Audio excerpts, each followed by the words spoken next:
Conservation at the University of Edinburgh, and I'm one of the co-investigators on the Governance and Regulation of Trusted Autonomous Systems node, and very much involved in the social science dimension. And we've been looking forward to hearing from the work that you and Andy Crabtree have been doing.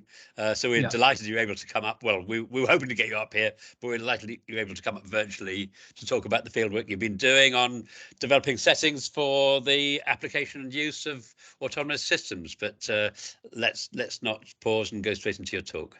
Welcome, Andy. Okay, Welcome, right. Andy. So just bear with me and just see if I can get this this presentation up. So yes, just while I'm doing this, screen.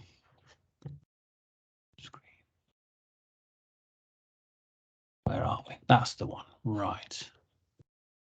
Do something.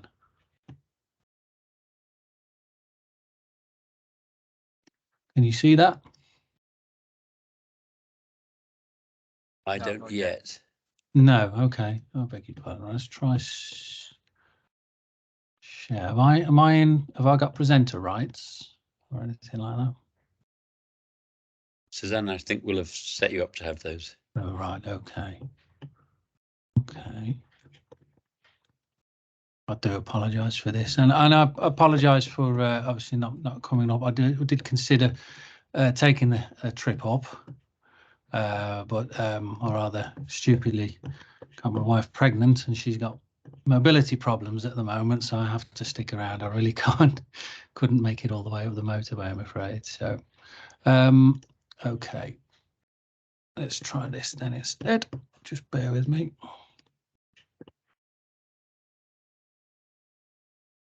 Have you got a share button? I've got a share button, yes, but for some reason it's not just, I've got the PowerPoint open and it's not come up in the list of things that I can share. But okay, I'll try in a different way. I'm going through my files. PowerPoint Live is preparing my slides. Okay, that's worked. How's that? Yeah, that's great. All right, I shall get started then. So my name is Glenn McGarry. I'm an early career researcher at the Mixed Reality Lab at the University of Nottingham. This is an interdisciplinary lab in the School of Computer Science. I'm not a little bit about me. My background is not in computer science at all, but in doing my PhD, which was concerned with music production. And the digital tools within. I got trained up as an ethnographer, which is ethnography is a commonly used technique that's been borrowed from the social sciences, and it's commonly used in computer science as computing has taken a turn to the social, and this is what our presentation is about today. So we've done some studies regarding high risk AI in the real world, and the scope of our studies really was to kind of investigate and elaborate on governance challenges that confront autonomous systems in current practice. So what's out there in the real world and how are people handling it in practice? And the idea is to kind of learn as much as we can and find out what that means in terms of implications for the design of systems and also the governance of those systems. So so we recognise that opportunities in the public domain are potentially kind of limited. There's a lot of issues surrounding trust that are yet to be fully contended with, either through governance or just simply that some of these technologies are not mature enough yet or are not in the public eye. And that has kind of led to a latency in the uptake of some of the benefits of intelligent systems, particularly in high risk and high profile enterprises. We have somebody waiting in the lobby. Pardon. Okay.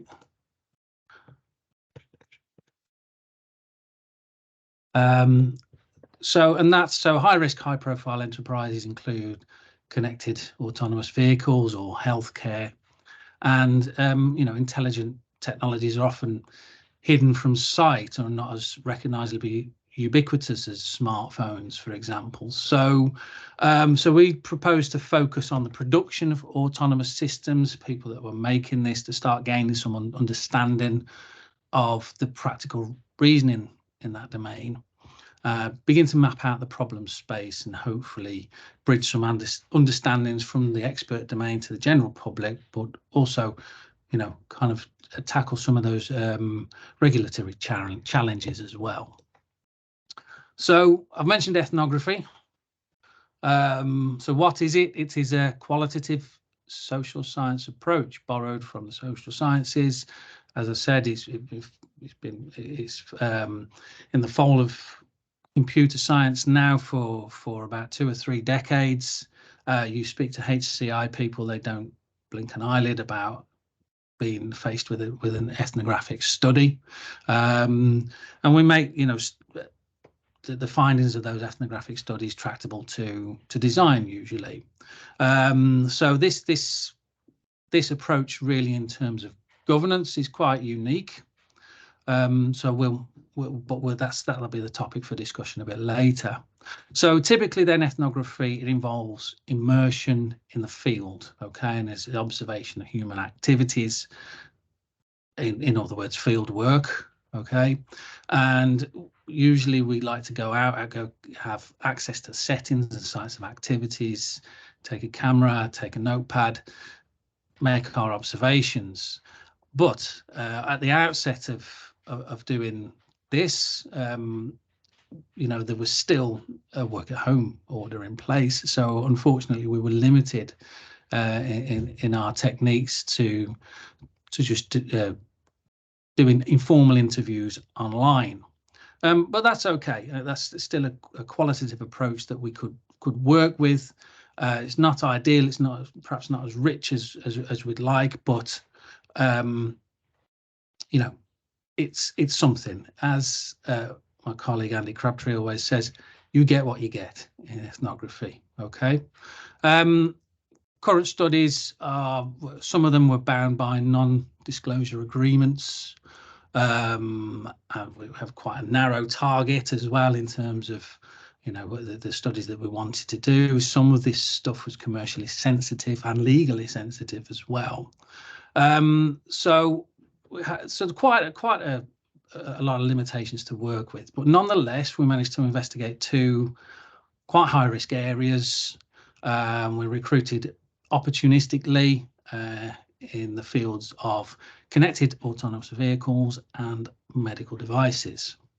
So first of our studies then is trust in automated braking systems. So this study our participant was a consultant to the automotive industry, and they asked him to do some cyber resilience testing on vehicle systems that involved some level of automation. And what the focus of his work was on hacking these automated emergency braking systems. Now, there's quite a prevalent case study on this, where 2 security researchers actually went ahead and hacked, I believe it was a Chrysler vehicle, hacked into the radio system, and from there they could control the steering and the brakes. And so quite a precarious kind of situation really for the prospect of connected autonomous vehicles. So these are potentially vehicles that talk to each other on the roads and realize kind of the benefits of automation in terms of road capacity and safety and the such like. So we came across kind of 5 observations, but the overarching finding really was that trust is safe and legally defensible. So and there was an apparent gap in engineers' knowledge about the complexity of systems that they were dealing with, and that they were signing off as safe. So as we go through these, I talk to these. There's some quotes up on the screen as we go through too. So observation 1 regarding that gap. Okay, so every sensor on these systems, so there's 18 to 23 systems, is augmented with machine learning, and so these sensors come through the supply chain. Okay, and at some point they're a car is assembled and put on the car, and the safety engineers responsible for signing off the safety of those vehicles were unaware that there was machine learning on these vehicles. Okay, so it not only presented a risk to the individual vehicle, but through this proposed connected nature of the transport infrastructure. And so, the attacks present a risk to the entire fleet of vehicles through viral or malware attacks to the network. And in this particular, our participants, consultation work, he did poison the machine learning. So again, not my background, but yeah. So it was poisoning attacks, which I believe is about corrupting the kind of the data that flows between the sensors, and basically confuses the system. So observation 2, road vehicles are evolving into a network technology. Okay, so there's the locally networked elements of a vehicle, as we described before, about being able to hack in through the radio system. But there's also the broader network when these start, these cars start talking to each other. And there's a conflict in some of these in bringing about these kind of networks of systems, these systems of systems. Potential conflicts of interests around, for example, the privacy measures. And again, this is a regulatory challenge. So, where encrypting data such as, the telemetry box that records like the driving behaviors and things, if that encryption can be compromised, it can also, that data is also needed for the system to operate. So there's potential conflicts of interest with these things. And as demonstrated by our participant, quite easy to break. So observation 3, you can't rely on algorithms to manage problems. So, potentially an edge case that we're talking about here. So the potential risk from all the exploitable fail safes that are designed into a system, that could potentially result in a widespread shutdown of a transport infrastructure. So the proposed connected nature of the transport infrastructure presents a risk to the entire fleet, whether that's through viral or malware attacks. And it just brings into question how risk has been assessed and tested for in order to prove the resilience of connected automated vehicles at scale.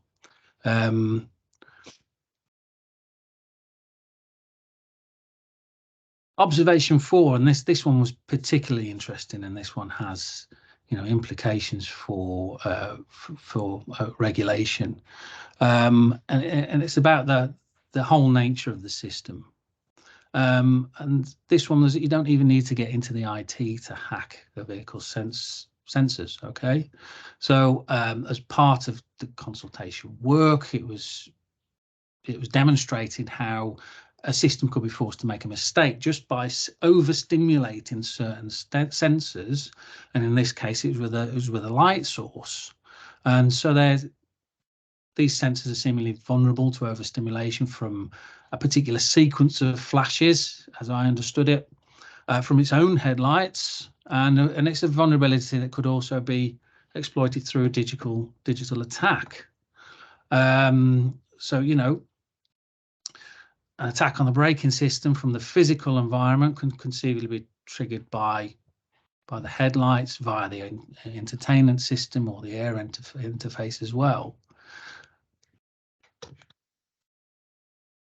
And then fifth of the observations, then the final one, digital models do not accurately represent the real world. So regardless of how particular design challenges are addressed, whether it's resolving system conflicts, securing system vulnerabilities, or changing architecture, crucial objective as a cyber physical system is that the physical part of the system performs as it's expected to. And this arguably is the inherently the weakest part of the system, because as we've discussed so far, it can make mistakes about the world that it senses around it and that it's making decisions about. So the assertion here in this quote is that, you know, digital models are not and never likely to provide a full and accurate representation of the real world to control a high-risk cyber physical system, a safety critical system. So vulnerabilities will always exist. So the issue is not one of individual accidents, you know, as our participant put it, that can be ensured, but the vulnerability at the scale, and especially how these may come into play over the lifetime of an autonomous systems operation. So trust and trustworthiness is kind of not the point in this from this study. It's about uncertainty and knowledge, and, you know, how you handle those gaps and how do you put controls in place. So it's not about building systems that we understand, but systems that can manage their inherent limitations. Not about explaining the system that was built, but what was done to manage it. And so this leads to some notions of responsible engineering and how to engineer trust into the system. Some emergent themes coming from here is evidence in trustworthiness. So these engineers have a responsibility to evidence the compliance with safety requirements and anticipate the adverse outcomes from for example, changes to the operational environment or cyber attack. So asking the question, could this evidence is it sufficient to be taken to court? You know, if the worst happens. Trust as the mitigation of harm. So engineering to control harms rather than satisfying conventional or technical notions of trustworthiness. Designing for system change and difference so that systems might be supported while they're in operations. Systems are in operation more than they are in design, and engineers need to ensure that they can meet their contractual obligations to support systems. Understanding and reacting to emergent threats. So supporting those systems again in operation to ensure the capability and foresight to respond to appropriately to new and emergent threats while they're in operation. So that might be a viral attack or a malware attack. And scaling up of intelligent systems. You know, what we're talking about here is, you know, massive infrastructure change in connected autonomous vehicles, and so this is, you know, to kind of focus on the engineering of the actual individual vehicles itself. Is not, you know, that's not the sole aim here. That, you know, we need to look at the bigger scale design as well. Obviously, this is appropriate in this domain, of course. And then, of course, engineering for failure. So additional to all that, there's achieving trustworthiness at scale requires engineering for failure that avoids the disastrous and large-scale consequences that we kind of predicted earlier. Excuse my dog. Right. Move on then. So that first study then. So that was quite a learning curve for me, I must say. and it was very, very enlightening into the world of, you know, autonomous systems. And it was quite, as our participants said, it was complex but not complicated, which brings us on to the second of our studies, and this involves several interviews now in a domain which is both complex and complicated. So yeah, so bear with me with this one, and I'm really hoping that we can have a good conversation about this and of course the first study, and I'm hoping we've got some people on board who have got a bit more expertise than I have in this field. But onto the study then. So this is studies of high-risk medical devices, okay, and it's medical device regulation. It's a tightly regulated market with very defined procedures and stakeholder relationships, and these include manufacturers or vendors or providers, depending on which bit of legislation you read, clinicians, who unfortunately weren't able to gain any access to talk to any of those, and then we have notified bodies. These are organizations that act on behalf of the regulator. They're authorized to verify compliance and issue CE marks in the EU or CA marks in the UK, and you know, and assess clinical trials and other auditable things, or the auditable procedures. So the first of our interviews then explores the notion of margins of error in machine learning deployed in healthcare and medical devices, and which is and margins of error is essentially a core measure of a device's trustworthiness, and devices are increasingly using AI in shifting from kind of relatively simple categorization problems, for example, you know, image recognition, this image is type A and this image is type B, through to diagnosis of medical conditions, and each of those functions must be approved by a regulator in the various countries that they're sold. So that includes explicit consideration of AI-based features and the current regulatory environment, which our participants, who were a team who worked in a research and development company, research and development team in a medical device company. I can't tell you any more than that, but they describe the regulatory environment as very risk aversive, particularly to machine learning, and there's certain kind of issues in this area with regard to AI. So there is the benchmarking of accuracy. So in a kind of world where we are attempting to introduce some kind of automation, you know, and potentially replace people in the workflow, how do you benchmark the accuracy of the machine learning to do its job? So there's a problem there in that there's a lack of precedence in AI. There's not many AI functions that have actually made it onto the market. One solution is to consider benchmarking against human performance, but the problem with that is there's always an expectation that the machine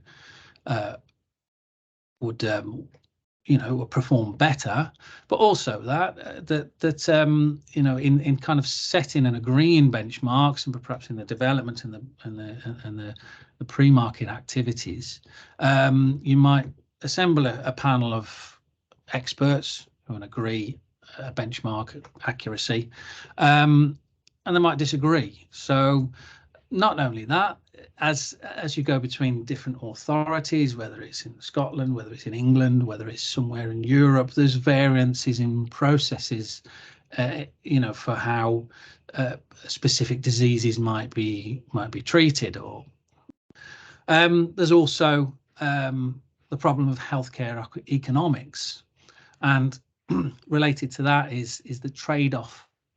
This trade-off of automation versus accuracy. Now, automation can bring about efficiencies to the process, but it might be that you have to compromise accuracy in order to do that. So it's all very context specific, of course, and it kind of depends what, again, when I say this domain is complex and complicated, I lost the count of the amount of times I was told it depends. There's a lot of dependencies. It's such a broad field. So the cost of false negatives and false positives, for example, you know, the false negatives have a cost to a patient potentially, but the false positives have a cost to the service if you are, you know, treating people that don't need to be treated. Now, of course, that's dependent on the severity of the disease that we're talking about. You know, if you come up with a false negative, somebody slips through the net the first time, is it critical that they don't get picked up that early in the process, or, you know, could it be picked up later? So there's a lot of trade-offs and optimization considerations. And then, of course, there's workflows. Again, as we've discussed, you know, placement in the workflow can affect the accuracy. So, you know, again, it comes back to that question: who am I going to replace with the AI? As our participants put it, you know, you might have some scans, and these progressively, as a scan is scrutinized or examined by a clinician, a professional, you know, the costs, that wage cost of that clinician is gradually expensive. It gets more and more expensive as it goes down the line, potentially. You know, so who in the workflow do you replace? There is also, again, just going back to variances in processes, and there is a study which I can attach to these slides if necessary, which showed the effects of different workflows on an AI that was concerned with diabetic retinopathy, and they got very different accuracies because of where they placed the AI in the workflow. Again, that last bullet point, that's all down to the context of use and the intended use. All these factors can affect margins of error. So we had a follow-up conversation with the same team, the same participants, and this time we kind of talked about, we wanted to get a little bit more information about what it means to develop medical AI in practice. So, you know, caveat here is it's not very far down the line in this domain. Okay, highly regulated. There are a few bits of AI functionality on the market, and this team managed to get some onto the market, but it was a low risk kind of enterprise. And this is the kind of the crux of developing for this domain. Risk goes everywhere, and right from the outset of designing and developing a piece of a medical device, whether it's got AI in it or not, is classifying the risk.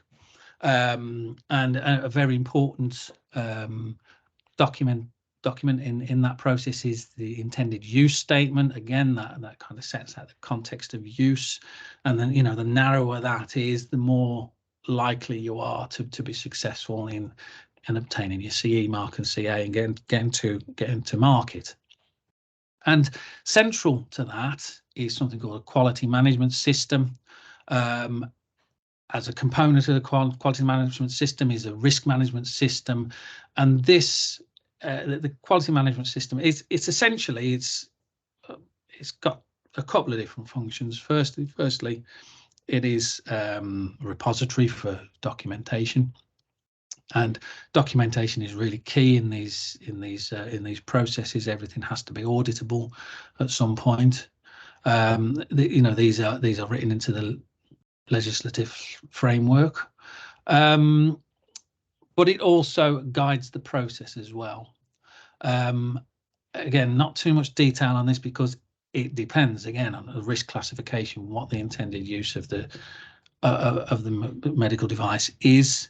But a good quality management system will guide the process as well. So it will flag up when a risk assessment needs to be done, for example, or what documentation is required for this bit of testing or this clinical trial. And the QMS is up and running all the way through the full life cycle of a product as well. So both pre-market and post-market, when it's actually on the market through to its end of life, there is the requirement for monitoring all the way through. I skipped a slide, I beg your pardon. Right, so the other kind of another topic that came up in the conversations was the dichotomy between hardware and software. So the regulatory environment is very much geared towards hardware, and as it has been for for decades. And any kind of software, any involvement with software has traditionally been software for the medical device. Now, the concept of software as a medical device has come along, and of course, it's in a risk-averse environment. It's become quite a controversial topic. So we talked about margins of error before. We talked about accuracy and things like that. The main kind of issue there is that software as a medical device could run on any number of different hardware systems, which could potentially compromise the accuracy if something's not calibrated right within that system, whether it be a sensor, an input device, or a network speed. It opens up a whole world of risk. Not only that, it encourages what our participant called a tricky ecosystem of interdependent providers. So, for example, if your hardware provider, your software is running on somebody else's hardware, they change something to that hardware, or it becomes obsolete in some way, but you still want to carry on providing your software, it all starts becoming very tricky. So the kind of the safest approach is that software is tied to that hardware, which again is problematic if you're kind of thinking about innovative approaches to medical devices using software. And with regard to that approach, software as a medical device, prospective studies are essential in verifying the system as a whole. It is that we can actually put it out, do a clinical trial, and verify that everything's behaving as it should do. It's within its tolerances of accuracy, and that's kind of bad news if you are a small company developing an AI. Okay, because now you're producing software relatively cheaply, I guess, and now you've got to pay for clinical trials. So that's potentially problematic to innovation. And the last thing really is about data quality, and data bias is a well-known problem in the world of machine learning, and so in this domain, in medical device domain, and probably elsewhere, good data science practices have not quite been established, and there is a need to kind of establish specialized approved bodies. These are companies, organizations that act on behalf of the regulator. we'll come back to hopefully data quality later in the discussion. And then we have a third study. And this is a work in progress. We actually managed to speak to the regulator, the MHRA, so a representative from there. We talked an awful lot about the processes and the procedures. We talked about risk management, quality management systems, all those things that we learned about previously. But really what we wanted to kind of find out was, what about AI? What about machine learning? What about technology that learns on the job? And in January of this year, they had a consultation, a public consultation that anybody could reply to about medical device regulation. And one of the outcomes, one of the responses from that is the proposal. This is all out in the public domain, by the way. This is the proposal to introduce PCCPs, predetermined change control plans. And this proposal intends to kind of accommodate more innovative approaches to medical devices by permitting predetermined changes pre-market that can be carried out whilst it's in service. But this throws up an awful lot of questions and problems. So there is a difference of consensus really about what constitutes a change in terms of software. This is within the medical device community. And it also signals a significant shift to a post-market model of regulation in which the safety and performance of a system is monitored whilst it's in service, and that's done through reporting mechanisms and provider support for these devices. So currently how that's handled at the moment is any machine learning is actually subject to a change freeze. So it is tested and verified and it's frozen. It's not allowed to learn on the job. That's currently prohibited. Predetermined change control plans has the potential to change that.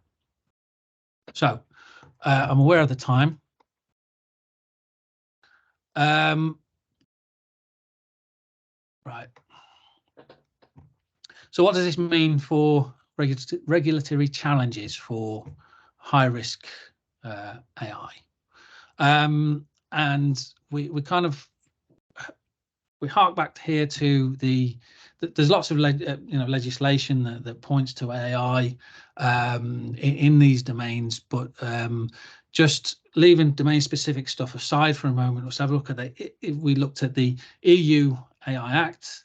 Because that potentially has implications for award, broader implications, and there are, just going back to the first of our studies, there's a need to understand a complex system of systems, and that there is a need to kind of establish adversarial testing, identifying risks of harm, and that there is a systematic role in risk management.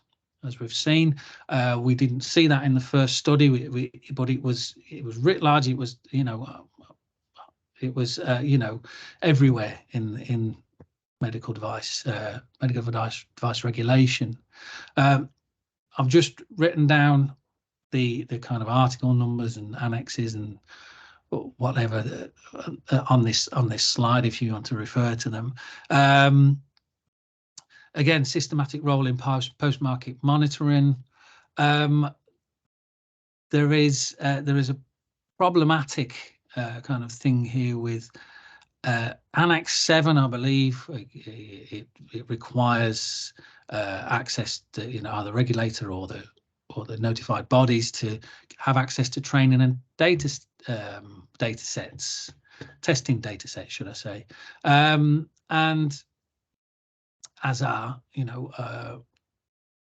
one participant put it quite succinctly, good luck. It seems like a quite an impractical kind of thing to do. Better, it would seem to actually monitor and scrutinize the processes that go around that, rather than trying to understand the machine learning and the code itself. And then, of course, there's the problem of systems that learn on the job. And again, this is written into the AI Act. It shall not constitute a substantial modification. So what is a substantial modification? According to, again, according to our Article 3 here, it's a change that affects compliance. Well, could those changes foreseeably slip through, for example, predetermined change control plan? Could there possibly be gaming of the system that goes on there? And then, of course, again, going back to our first study is competing values, the privacy versus safety. And again, we saw that in the second of our studies, accuracy versus automation. So that's as much of the relevant stuff that we've learned so far. I'm quite conscious of the time, and I'm going to kind of open the floor up for a discussion. I guess it'll have to be quick. We've got a quarter of an hour left, but there is, and I'd like to kind of put forward maybe a provocation. So HCI and the kind of investigative methods that we've talked about here has a role in informing the intersection between AI, regulation, and practice. Again, I'm hoping there are people there with more expertise and knowledge than me in the audience today that might answer some of these other sub questions. How do we design for human oversight? How we establish best practices for data quality? These things pretty key. And what are the risks of machine learning that learns on the job, and how do we mitigate for those? So at this point, I'm going to shut up and hopefully hand over to Robin. Is that okay? Thanks very much. Do you want to switch off your slides and then maybe we can see each other?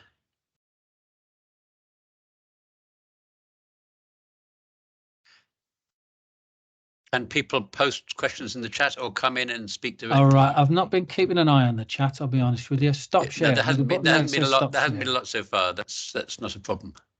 Okay, all right. While people are thinking about questions to ask, I take your point about competing values and how they came up in the case of the car braking systems.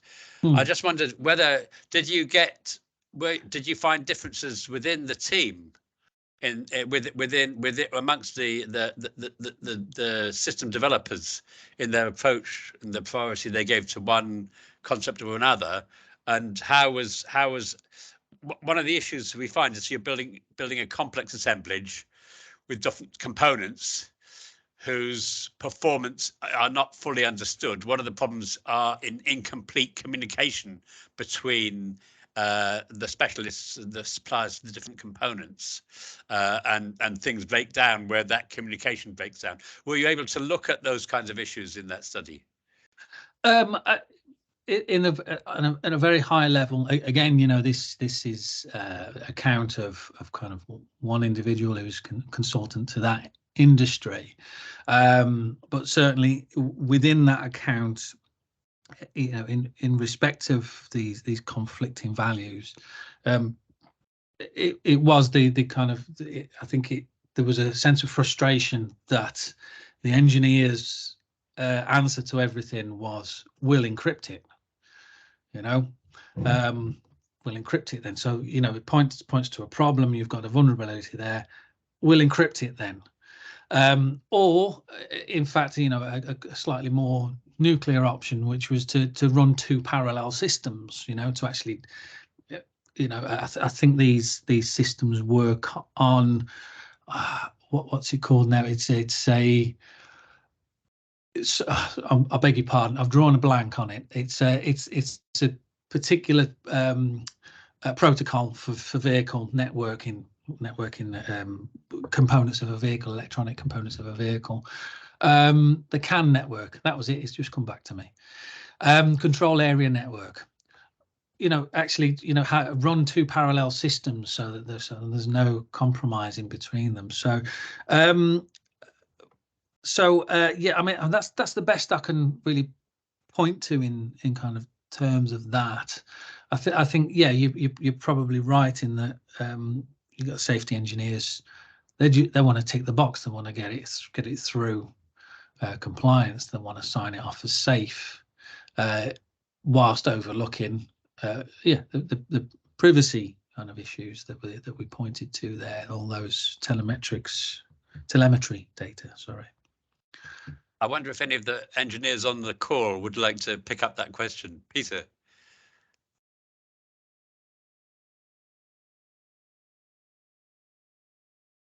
Maybe not. No. Okay. So the other feature, you flagged this study of software, medical software, diagnostic software. And I'm kind of we're studying the implementation of a lung cancer MRI scanning tool, and some of the similar kinds of issues are coming up. But people are talking about you in your last slide. You talked about kind of almost like live machine learning. Yes. And I think there's a lot of discussion about live machine learning. But I have a funny feeling that the discourse about what's going on is wholly out of alignment with the reality of what's going on. Because when I look at the applications on the market, they are doing pretty banal things. They're doing, they're doing very well. They're being used to identify things that we already know are signs of disease, and they're used for tracking and monitoring. So were you looking at cases of open-ended machine learning? Because my view is probably there aren't such cases, and we need to call it out. No, that's right. No, we weren't. So the cases that we looked at, I won't go into too much detail because it might kind of enable you to point a finger about who we talked to. But these machines were doing just that. It's image kind of image diagnostics. So yeah, in terms of live machine learning, no, it's there's no examples of that we can point to, but it was certainly a question that we wanted to pose to the regulator. How are you going to this is on the horizon. How are you going to kind of deal with this? How are you going to deal with this challenge? Unfortunately, the answer wasn't massively forthcoming. I don't think they. I think it needs to go through a bit of a process in which the framework is put into place. There's a whole lot of guidance that needs to be published, and that guidance could, again, according to our participant, could come from anywhere. It could come from from the academy. It could come from industry. So what he called a race to the top, to kind of start establishing best practices around this problem of machine learning, machines that learn whilst in operation. It's definitely a thorny problem. So I've no answers.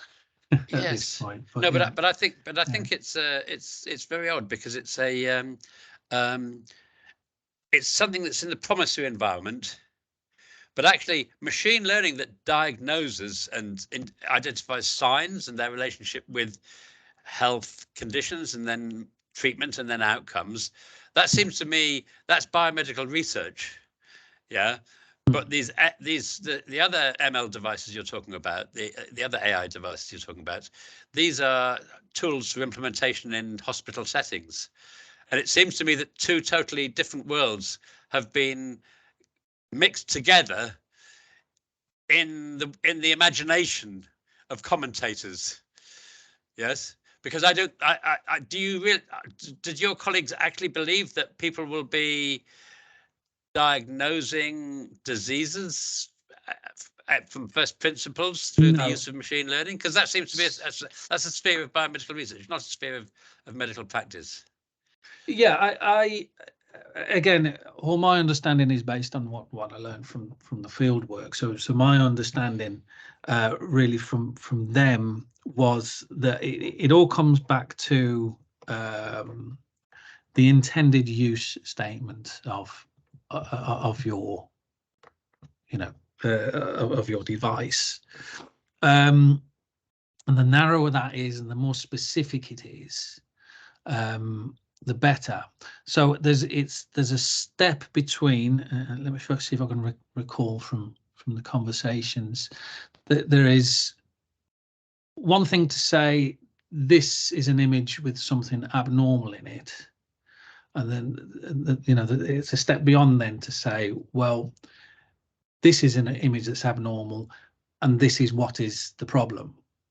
Does that make sense? So essentially, what they're kind of aiming for is potentially low risk kind of functionality, in which it will do that. It will flag up and say, right, abnormal. There's an abnormality in this image, right? Which will then go off for human scrutiny. So it's not about taking the human out of the loop completely. These are in their terms, decision support systems, and that is what they are aiming to design. So, does that answer your question, Annie? I think it does, but it seems to me that they're therefore much more limited in scope. Sorry, Peter Davis, who's in a nosy location, has posted 3 questions. Maybe you could pick those up and respond to them. Okay. Strategies such as divine maintenance and only change if it doesn't affect the AI systems. Much easier to attack, and the regulator will be culpable in that. Medical. I'm not entirely sure I understand, Peter. Is this in relation to? Is this kind of context specific, or just kind of a general comment? How noisy are you? The general comment, if you can hear me. Oh yes, we can fine. Hear you. Yes, yep. Yeah, that's absolutely fine. Yeah. So it's a general comment. We did a further study in relation to the automotive industry, yes. Where again you can only update it if you don't violate the type approval, which essentially means since you can only update it effectively every 3 years, I get 3 years to work out a cyber attack against your system. Right. Okay. So, and the observation from our legal experts, based on things that were coming out of Grenfell and the like, and also things that came out of the Bradford fire, is that the regulators, are not anonymous participants in this, as it were. If you have regulations that are not effective, the public doesn't accept them, but also the regulator is also. So what you're moving towards, at least potentially, is a situation in which the regulations are creating the mechanism for the attack by making sure that you can't move the significant parts of the system, so you can't protect yourself. So that would be like saying to Microsoft, you can only do an update every 3 years, which probably wouldn't work on Patch Monday. Yeah. Yeah, that was what I was trying to get at in relation to that. Yeah, understood. So I mean, just how you position that kind of in terms of this proposed predetermined change control plans.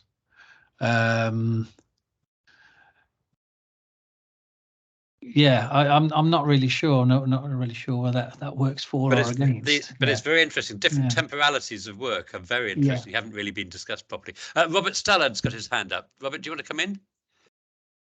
Hello. Yeah, thank you. I'm from our regulator from the Civil Aviation Authority, so I'm kind of in the lion's den. Welcome. And I attend these. Great to get these invitations, because this is one of the topics on my list of work at the moment. We're trying to work out in an aviation setting, which clearly is safety critical as well, and which is a highly sort of socio-technical system, how does AI come in? How do we regulate it? So we are looking at some use cases at the moment which are very much along that assistive technology. So this is, you know, assisting the human operators, the key human operators like pilots, air traffic controllers, to come to a decision that they could have come to themselves. And we often get asked, well, what's the future of, you know, autonomy and AI taking over from the human operator? And I think it's interesting to note. I just did a course in Europe, and some of my fellow regulators in Europe looking at this as well. That in the AI Act, admittedly it's an EU Act, of course, but it's relevant in terms of the sort of international regulatory environment. I think it's Article 14 says that they won't allow any AI or autonomous system to be deployed if the operators don't understand it and couldn't have come to the same decision themselves. And I just thought that was really interesting, because it kind of puts a natural progression for us of how far we need to look. So we don't need to look into completely autonomous and AI driven aircraft and air traffic control systems, because what we need to do is upskill the people, because that's as far as the law seems to allow it to happen. And I just thought it was really interesting that you were kind of saying the same thing, I think, from your medical studies. And we've had a conversation, albeit a while back, with the GMC, so the doctors regulator, on a similar subject. Thank you. Yes, well, yeah, thank you for that. I mean, it's good to hear that from other domains. You know, this research is, you know, it's far from exhaustive, and we're not covering everything, obviously. But yeah, I mean, I certainly I believe that Article 14, yes, human oversight measures, I believe that relates to. I'm not a legal expert either, but so it includes the development of contextually or situationally appropriate human-machine interface tools, you know, and that has got a significant implication for design. Yeah. Again, you know, perhaps comes back to my provocation earlier about, you know, what is the role of HCI in all of this? You know, how this human oversight is going to be written into law, and we need to react to that. So, you know, does HCI and the tools such as ethnography provide those, you know, those appropriate tools to be able to address these issues, I guess. Yeah, it's an interesting link, and thank you. It's certainly something we want to keep. You know, we're trying to look, as well as internally in the aviation industry, to look at what other safety critical domains are doing. We have got the Law Commission now doing a piece of work that's trying to look at the aviation side of autonomy, a bit like they did for autonomous vehicles, to try and work out where the gaps are, if nothing else, because that appears to be the questions that nobody has yet asked the lawyers. So now we've got them looking at it for us. Yeah.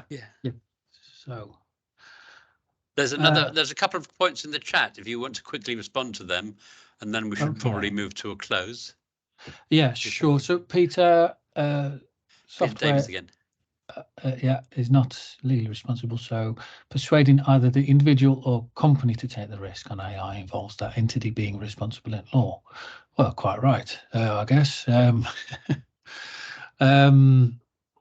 Yeah, although your tricky ecosystem would raise very interesting questions from the learned friends, I guess.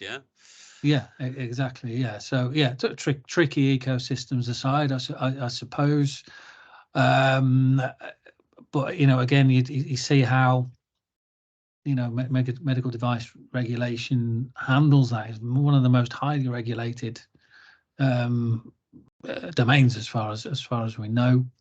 You know, all centers on the quality management system. It's, if used properly and within the spirit of the law, then it's you know, it can account for that responsibility. John finds be a good way to find out some idea generation around interfaces for oversight at some point, but must dash. Okay. As a fellow HCI person, I agree this is a key issue and probably need better design patterns in HCI for these challenges. Thank you for that comment, John. A vote of confidence. Can we leave it there? Because that's a good one to leave on. Is that all right? Okay. Well, thanks very much. It's been a very, I mean, I think we could continue the discussion, but we normally have a habit of switching off at the end of it. And thanks for your talk, and good to have these very interesting inputs from the participants. Yes, thank you for everybody's input. I'm sorry I didn't get to all your questions, Peter. But yeah, all good input. Thank you very much. Can you send us your slides? And yes, you certainly. mentioned a document about diabetic retinopathy. Yes, I'd be really keen to have a look at that. Yeah, I'll pick out. There's a few bits of documents and papers that I can pick out and tag onto them if you like, and a number of reports that can also be distributed that I've written up. There's one more to come, which I'm working on. It's quite a meaty one though, so I'll bundle it all up at some point very soon. That would be really great. Looking forward to seeing that. Okay, and you'll put it onto the Teams channel, I guess, yeah. Or email them to me, and I'll get Suzanne to do that. As our technical master. Okay, great. That's really helpful. Lovely seeing you. Thank you very much. Take care. Have a good day, everybody.